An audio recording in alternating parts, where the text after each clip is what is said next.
Welcome back to the Forensics Detailing channel. Today we're going to be talking about how to update your RUPES HLR75 cordless mini polisher. Now, this update is a trigger update, and all future versions of this machine that are sold will have this updated trigger. But if you've already bought the tool and you want to update the trigger, fear not.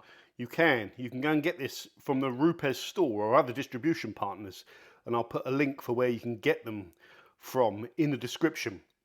What this updated trigger does is stop you accidentally starting up the tool. So when you're using the tool, you tend to leave the power on.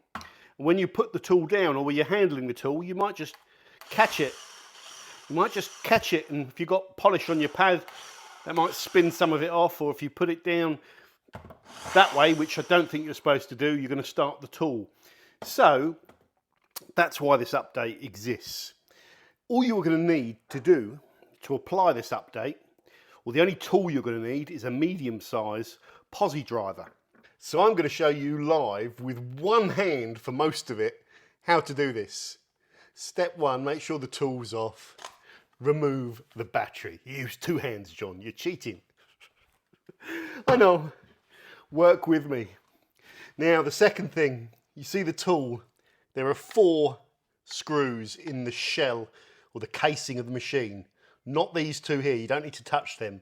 We're going to loosen these off between about 7 to 10 turns to give us a 2 to 3 mil gap that we can open up on the chassis or the shell to remove the existing clip.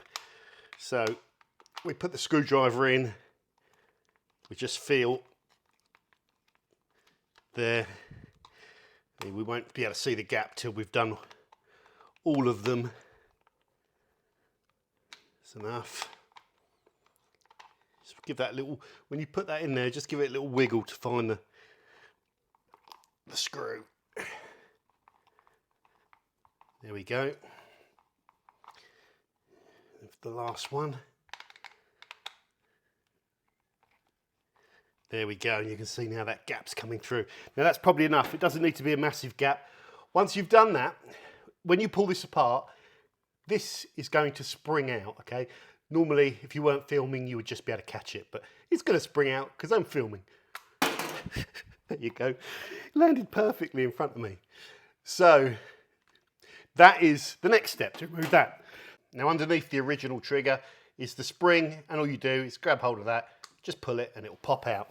Keep that safe, sellotape it up to the existing trigger in case you ever want a spare trigger to revert to.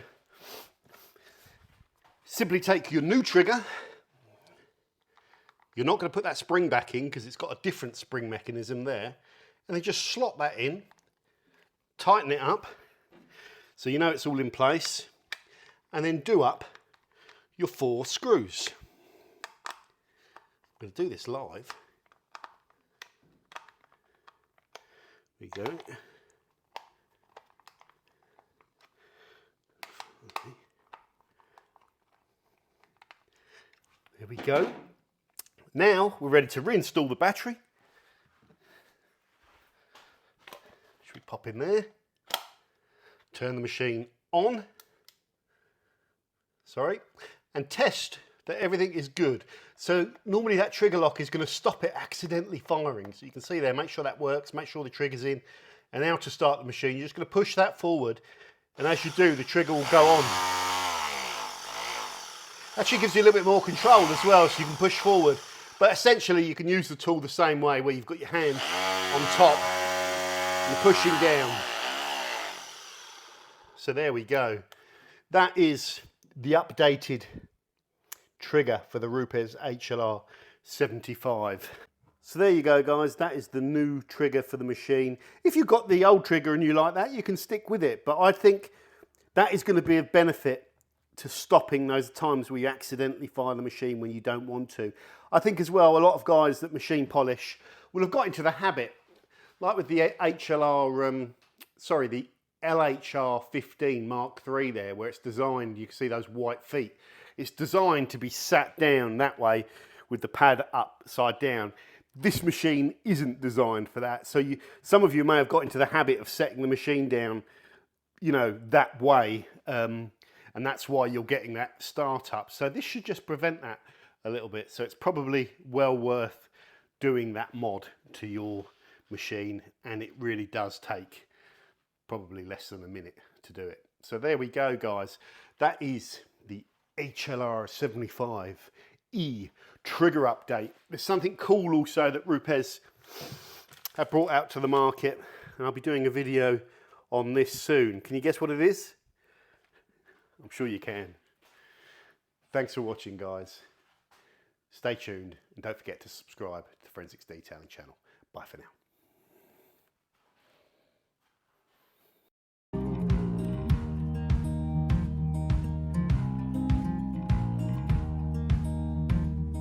Holding on to what I knew, but the moment's gone. Where was I when